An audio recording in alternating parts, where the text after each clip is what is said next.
Even though profit Mohammad और Jesus Christ historical figures हैं, लेकिन जो मिरेकल्स की कहानियाँ इनसे अटैच करी जाती हैं वो हिस्टोरिकल नहीं है। ना तो साइंटिस्ट ना ही हिस्टोरियंस उन्हें सच मानते हैं, या फिर प्रॉफिट मोहम्मद की कहानी की कैसे उन्होंने चांद को अपनी तलवार से 2 हिस्सों में बांट दी, ये सब माइथोलॉजिकल। अस्सलामु अलैकुम वरहमतुल्लाहि वबरकातुहू। यूट्यूबर ध्रुव राठी ने अपनी एक रीसेंट वीडियो में क्लेम किया है कि प्रॉफिट मोहम्मद सल्लल्लाहु अलैहि वसल्लम ने जो चांद के 2 टुकड़े किए ये माइथोलॉजिकल कहानी है।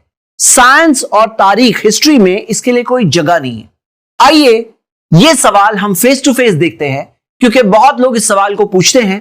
तो आइए आज इसका जवाब देखते हैं। मैं आपके सामने जवाब 6 पॉइंट्स की शक्ल में रखना चाहता हूं, 3 हिस्टोरिकल और उसके आगे के 3 साइंटिफिक, और लास्ट में मैं बहुत अहम बात आपके सामने रखने वाला हूं। आप इस वीडियो को आखिर तक जरूर देखिए।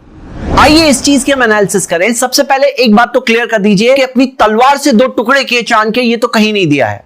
और जो हदीस आपके सामने है सही बुखारी की कि मोहम्मद सल्लल्लाहु अलैहि वसल्लम की जिंदगी में चांद के 2 टुकड़े हुए और मोहम्मद सल्लल्लाहु अलैहि वसल्लम ने फरमाया कि गवाह हो जाओ।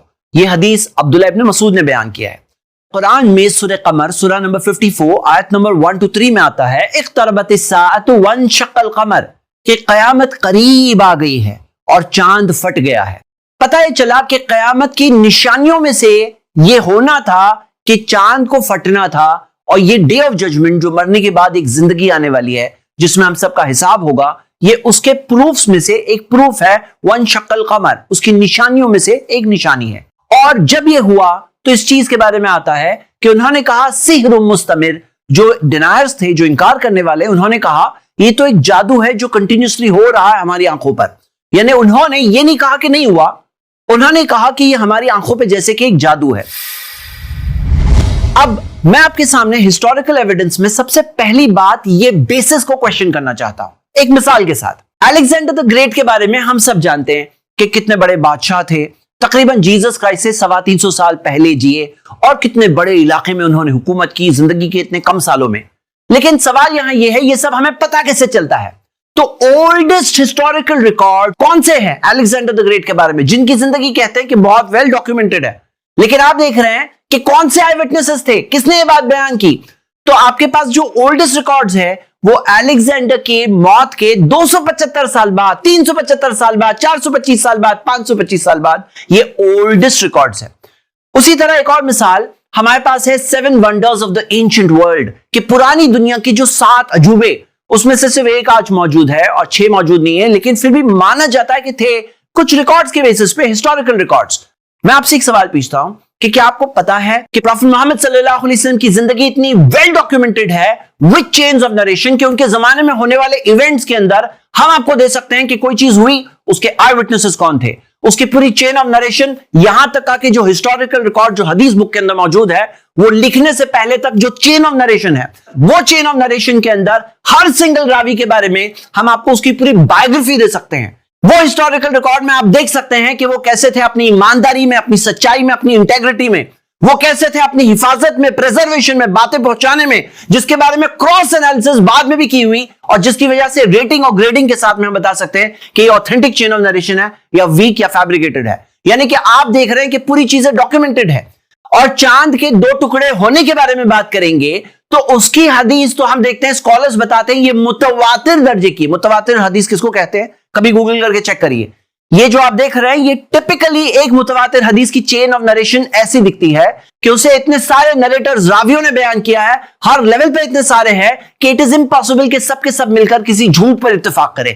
अब चांद के 2 टुकड़े होने वाली हदीस के ताल्लुक से अगर आप देखो तो अब्दुल्लाह इब्न मसूद रदियल्लाहु अन्हु, जिनकी हदीस बुखारी में है, जो वहां आई विटनेस थे, उनके अलावा अगर आप देखोगे तो जुबैर बिन मुतिम रदियल्लाहु अन्हु, जो जमाने के अंदर नॉन मुस्लिम थे, उन्होंने बाद में जाके इस्लाम कबूल किया, वो बता रहे हैं कि ऐसा हुआ था। उनके अलावा आप देखोगे हुदैफा बिन यमान की हदीस मौजूद है, अनस बिन मालिक की हदीस मौजूद है, अब्दुल्लाह इब्न अब्बास रदियल्लाहु अन्हुमा से सेकेंडरी हदीस मौजूद है, अब्दुल्लाह इब्न उमर के ताल्लुक से मौजूद है। और सबसे बड़े ताज्जुब की बात यह है कि बहुत सारे ऐसे नॉन मुस्लिम्स उस जमाने के जो कुफ्फार थे, मुशरिक थे, जो उनके बल्कि सरदार थे, उनके बारे में हमें मिलता है कि उन्होंने भी इंक्वायरी किया था दूसरों से कि हमने ऐसा ऐसा होते देखा, कि तुम लोगों ने भी देखा। उसके बारे में नरेशन इमाम इब्न कसीर बिदायतुल मुज्तहिद में जमा करते हैं, और उनके ताल्लुक से काजी इयाज भी जिक्र करते हैं। पॉइंट नंबर 2, अब सवाल यह उठता है कि इतना बड़ा इवेंट जब हुआ तो फिर हमें बहुत सारे दुनिया भर से नरेशंस क्यों नहीं मिलते? सबसे पहली बात यह कि जिस वक्त में रात में जब चांद स्प्लिट हुआ उस वक्त पर दुनिया के बहुत बड़े हिस्से में दिन था। कहां से चांद दिखेगा? चांद स्प्लिट होते हुए कहां से दिखेगा? और जो हिस्से में रात थी, इंडिया मिसाल के तौर पर, वहां के ताल्लुक से मैं आपको एक रिपोर्ट बताने वाला हूं। अब आप खुद एक बात को समझिए कि कोई ऐसा सोशल मीडिया में उस जमाने के ऐलान नहीं हुआ था कि इतने बजे जाके चांद स्प्लिट होने वाला है। चांद स्प्लिट होने के बाद कुछ ही देर में, कुछ ही वक्त के अंदर फिर से ज्वाइन भी हो गया। और किसी ने अगर देखा भी हो तो हो सकता है वो सोचेगा कि मैंने क्या इमेजिन किया। और कोई जाकर अगर बयान करे तो उसे ये लगेगा कि मैं किसी को बताऊंगा तो कोई मेरी बात मानेगा नहीं मानेगा। ये सारे प्रॉब्लम्स होते हैं। इसी वजह से कायदा है, the absence of evidence is not the evidence of absence. किसी चीज की अगर दलील कहीं पर ना हो उसका मतलब ये नहीं कि उसकी दलील है ही नहीं। मिसाल के तौर पर अगर आप देखो तो ग्रेट वॉल ऑफ चाइना जो चाइना में मौजूद है जमाने से, लेकिन मार्को पोलो ने जब अपना सफरनामा पूरा रिकॉर्ड किया उस सफरनामे में कहीं भी the great wall of China का जिक्र ही नहीं है। उसका मतलब यह नहीं होता कि उस जमाने के अंदर ग्रेट वॉल ऑफ चाइना था ही नहीं। पॉइंट नंबर 3, चेरामन पेरुमल नाम के एक नॉन मुस्लिम बादशाह ने चांद को इस तरह से स्प्लिट होते हुए देखा।